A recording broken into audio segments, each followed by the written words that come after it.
Assalamualaikum warahmatullahi wabarakatuh. Apa kabar teman-teman kelas 9? Mister berharap hari ini kalian dalam keadaan sehat walafiat sehingga bisa mengikuti kegiatan pembelajaran dari rumah atau daring. Baik teman-teman, pada kesempatan kali ini kita akan belajar di mata pelajaran pendidikan Pancasila dan kewarganegaraan di bab kedua, pertemuan yang pertama. Nah, pertemuan yang pertama di bab yang kedua ini kita akan belajar tentang alinea dan pokok pikiran yang terkandung dalam pembukaan Undang-Undang Dasar Negara Republik Indonesia tahun 1945. Jadi concern kita adalah pada teks pembukaan Undang-Undang Dasar. Kita akan pahami alinea dan pokok pikirannya. Baik, langsung saja. Bab yang kedua yaitu pembukaan Undang-Undang Dasar Negara Republik Indonesia tahun 1945.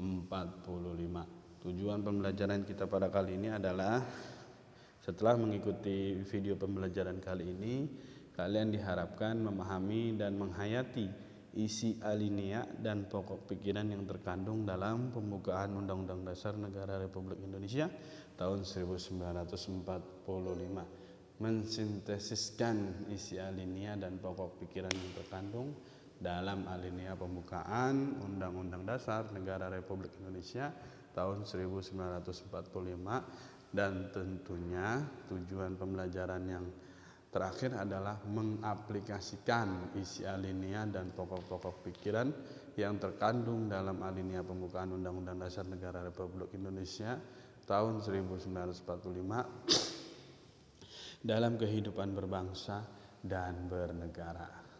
Next. Nah, ini kalian sering dengar pembukaan Undang-Undang Dasar Negara Republik Indonesia tahun 1945 di setiap hari Senin pada pengibaran bendera merah putih di sekolah. Nah, pembukaan Undang-Undang Dasar ini terdiri dari 4 alinea. Alinea itu diketahui dengan awal kalimat yang agak menjorok ke dalam. Nah, itulah alinea pertama itu bahwa sesungguhnya, seterusnya alinea kedua dan perjuangan, alinea ketiga atas berkat rahmat Allah yang Maha Kuasa, alinea yang keempat adalah kemudian daripada itu. Nah, itulah yang dimaksud dengan alinea. Nah, lalu pokok-pokok pikirannya adalah di dalam alinea itu sendiri. Misalnya bahwa alinea pertama pokok pikirannya adalah kemerdekaan itu ialah hak segala bangsa dan yang lainnya. Nah, di pertemuan yang kedua nanti kita akan bahas lebih dalam tentang pokok pikiran pada Undang-Undang Dasar Negara Republik Indonesia. Nah, pada kesempatan ini kita akan bahas pembukaannya saja terlebih dahulu.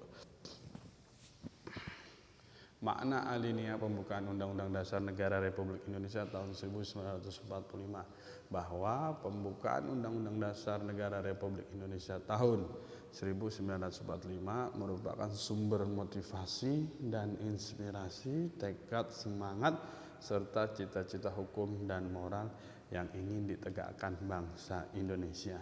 Jadi teks pembukaan Undang-Undang Dasar itu adalah motivasi, inspirasi, semangat, dan di dalamnya pun ada cita-cita hukum dan moral yang ingin ditegakkan bangsa Indonesia. Lalu ini penjelasan alinea pertama menegaskan bahwa kemerdekaan adalah hak segala bangsa, bukan hak perorangan atau individu.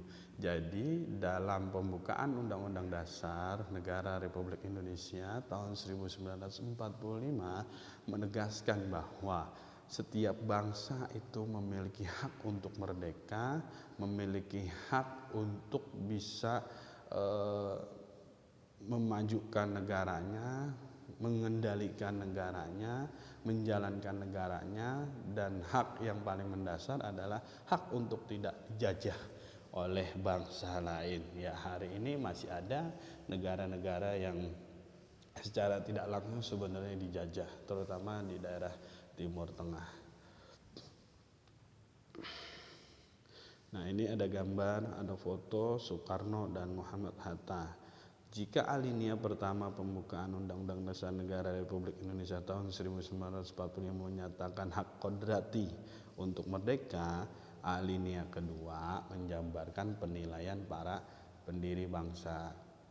Alinea kedua tadi ditandai dengan dan perjuangan pergerakan Indonesia telah sampailah kepada, dan yang seterusnya itu alinea kedua menjabarkan penilaian para pendiri bangsa.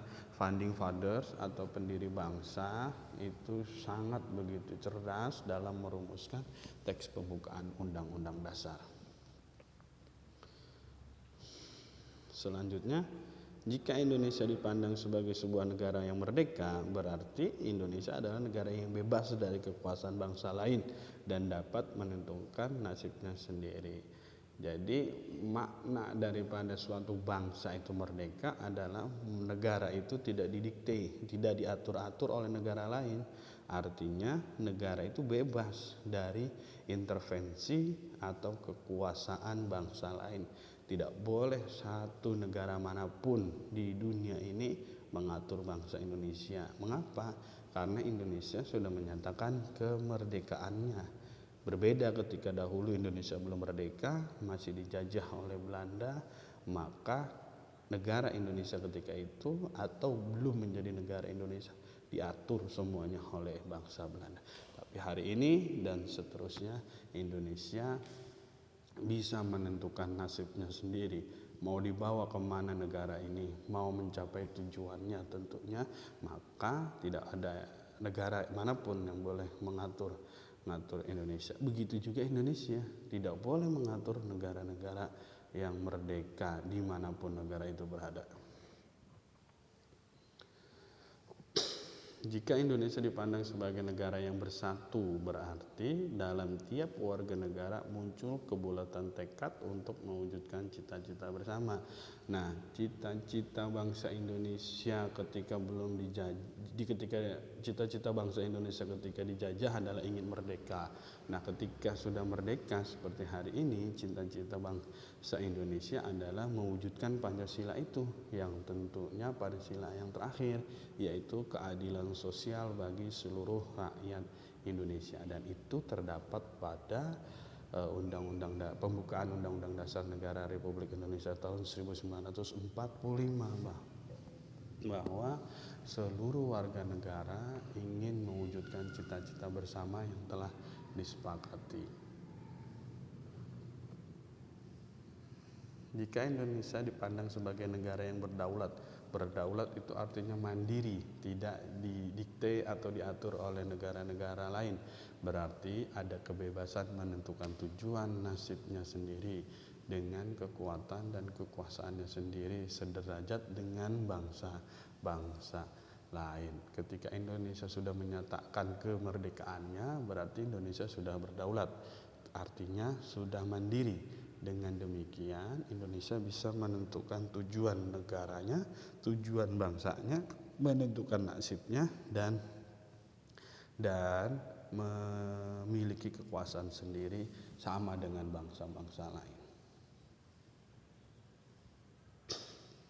Indonesia yang adil berarti terwujudnya keadilan antara warga negara serta kesetaraan hak dan kewajiban tiap warga negara. Siapapun itu, kalau dia warga negara Indonesia tanpa membedakan suku, agama, ras, dan antar golongan, warna kulit, dan lain sebagainya, ketika dia hidup di Indonesia, dia memiliki kesetaraan hak dan kewajiban yang sama.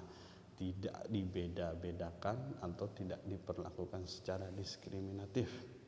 Nah, hak dan kewajiban tiap warga negara ini akan kita bahas lebih dalam pada pertemuan yang kedua.